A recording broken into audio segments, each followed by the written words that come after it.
चलो आज हम देखेंगे वर्ण विचार ना। क्या देखेंगे? वर्ण विचार। देखो वर्ण किसे कहते हैं? वर्ण भाषा की सबसे छोटी इकाई होती है ना। वर्ण भाषा की सबसे छोटी इकाई होती है। इसके टुकड़े नहीं किए जा सकते हैं, वर्ण के टुकड़े नहीं किए जा सकते हैं ना। अब हम देखेंगे वर्णमाला किसे कहते हैं ना।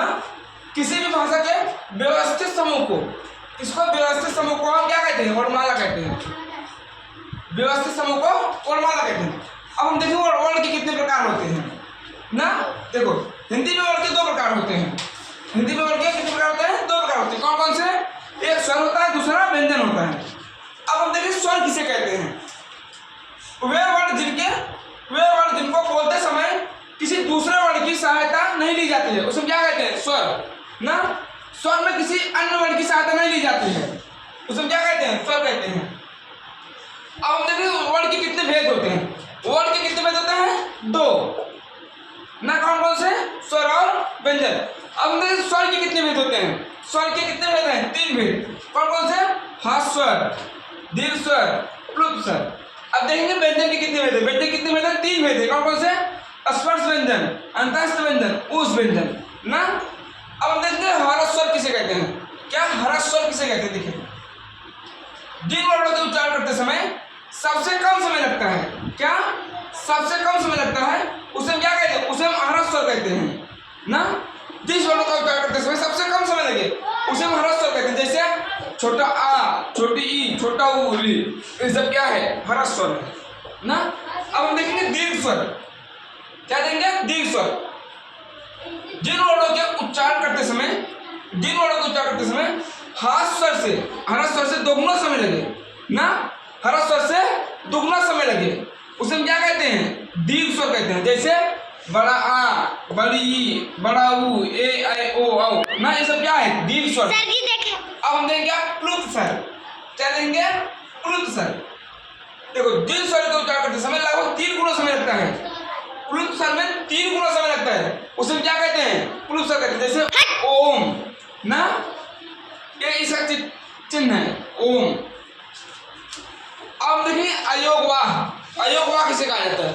अयोगवाह जैसे छोटा आ और अंग और आ को क्या कहते हैं? अयोगवाह कहा जाता है। ये ना तो स्वर होते हैं और ना ही व्यंजन होते हैं। अंग और आहा न स्वर है ना व्यंजन ही है ना, ये क्या है? अयोगवाह है। अब देखिए अनुस्वार। अनुस्वार किसे कहा जाता है? अंग को क्या कहते हैं हम? अनुस्वार। अनुस्वार का उच्चारण नाक से किया जाता है। अनुस्वार का उच्चारण नाक से किया जाता है ना, नाक से। व्यंजन के ऊपर लगाकर इसको प्रयोग किया जाता है। व्यंजन के ऊपर क्या लगता है? अंग बिंदु, उसे क्या कहते हैं? अनुस्वार। अब देखिए अनुनासिक किसे कहते हैं? अनुनासिक।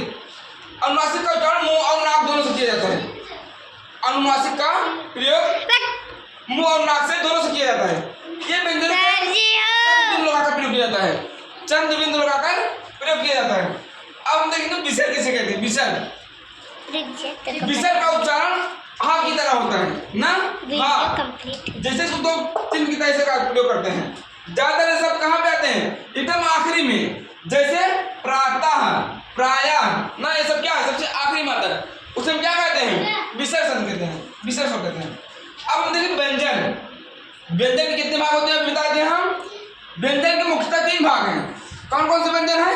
स्पर्श व्यंजन, अंतस्थ व्यंजन, ऊष्म व्यंजन। अब हम देखें व्यंजन किसे कहते हैं? जिन वर्णों के उच्चारण में स्वरों की मदद ली जाती है, यानी कि सहायता ली जाती है, उसे हम क्या कहते हैं? व्यंजन कहते हैं ना। अभी बताया कि स्वर में किसी अन्य वर्ण की सहायता नहीं ली जाती, उसे हम क्या कहते हैं? स्वर कहते हैं। यहाँ पे देखो लिखा गया व्यंजन में किसी अन्य वर्ण की सहायता ली जाती है, तो उसे हम क्या कहते हैं? व्यंजन कहते हैं।